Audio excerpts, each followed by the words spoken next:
Mesdames et messieurs, bonjour et bienvenue. Vous êtes bel et bien sur notre chaîne YouTube et vous avez raison d'y être. Alors, avant de commencer, abonnez-vous à la chaîne et activez aussi la cloche de notification pour ne plus rien manquer. Partagez également la vidéo avec vos proches si vous la trouvez intéressante. On commence. Accusée par Tina Glamour d'être à l'origine de la mort de son fils, la grand-mère de DJ Arafat réplique et fait de graves révélations. Tina Glamour et sa mère, Amenant Dandilou, sont à couteau tiré depuis la disparition du roi du coupé-décalé, DJ Arafat.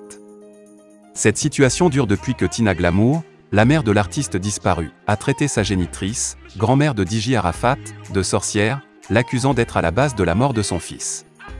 Le 4 janvier 2020, la mère de Ouange Didier alias DJ Arafat, dans l'émission « Rien à cacher » de Radio Nostalgie, accusait sa propre génitrice d'avoir tué son fils.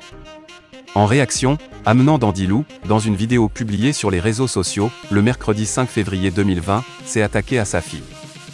Comme on le dit souvent, on peut avoir plusieurs pères, mais la mère est unique, et cette mère, c'est moi, ta mère, Valentine. Comme tu n'as cessé de le dire, Ange Didier, ton fils est la chair de ta chair. Moi aussi, je suis la chair de ta chair. C'est moi qui t'ai mise au monde et non toi qui m'as mise au monde. Tu as persécuté mon garçon de son vivant, il est mort et tu n'es toujours pas satisfaite? Si on veut voir, tu as contribué à la mort de Didier. Parce que c'est toi qui as permis que l'ennemi fasse cela. Tu as décidé de me persécuter comme tu le faisais avec Didier. Si tu n'as pas besoin de moi, ma famille a besoin de moi. Je suis très importante pour mes petits-enfants. Quelles que soient tes persécutions, je ne mourrai pas. Tu as de l'argent maintenant puisque Didier est mort, tu peux t'acheter une autre mère, mais reconnais que tu as contribué à la mort bizarre de ce garçon. Fais en sorte que ces enfants ne subissent pas ce même sort, a déclaré la grand-mère de DJ Arafat. Avant d'asséner, si tu ne te respectes pas, moi je me respecte. Tu as reçu tous les millions que tu veux, mais calme-toi.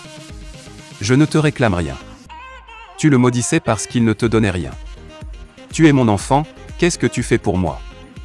Je suis ici, aux États-Unis, et je dépends de mes 10 doigts. Personne ne sait où je suis et tu m'exposes partout. Tu as tué mon garçon et tu veux me tuer, tu ne m'auras pas. Je me maîtrise parce que je suis en deuil, pour le respect de la mémoire de mon garçon. Didier me demande de ne pas pleurer.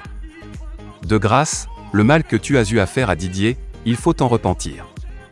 Tu passais ton temps à maudire Didier. Tu as oublié lorsque tu partais faire pipi devant sa résidence? Tu disais qu'il devait ramper comme un serpent pour te demander pardon, sinon il ne s'en sortira pas dans sa vie. Tu es à l'origine de tout ce qui est arrivé à mon petit-fils.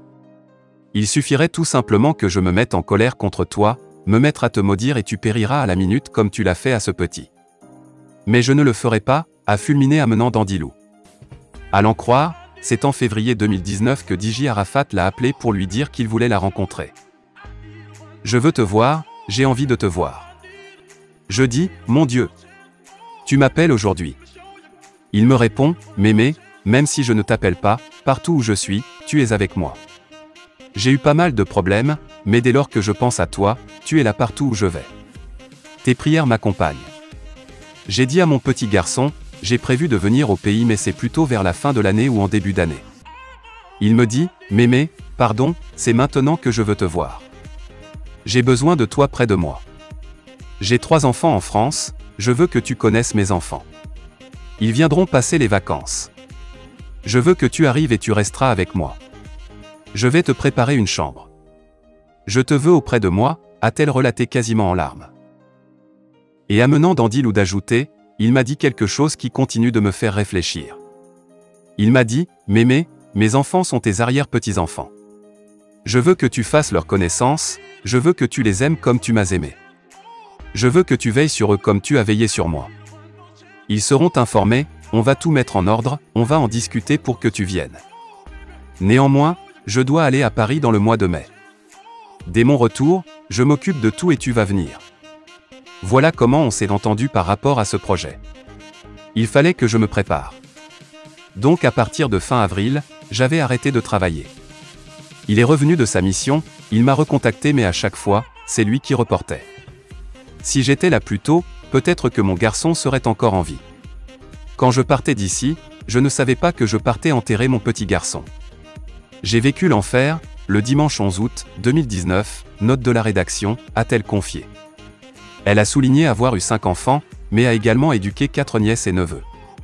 J'ai eu une à l'âge de 7 mois, ma fille Antoinette, ma fille aimée, je l'ai eue à l'âge de 3 ans. Ce sont des enfants, bébés, qui ont décidé de rester avec moi, puis, ensuite, les autres sont arrivés. J'ai élevé et éduqué au total 9 enfants. Ma fille Valentine n'est pas mon seul enfant. Et parmi mes enfants, c'est elle qui m'a toujours posé des problèmes.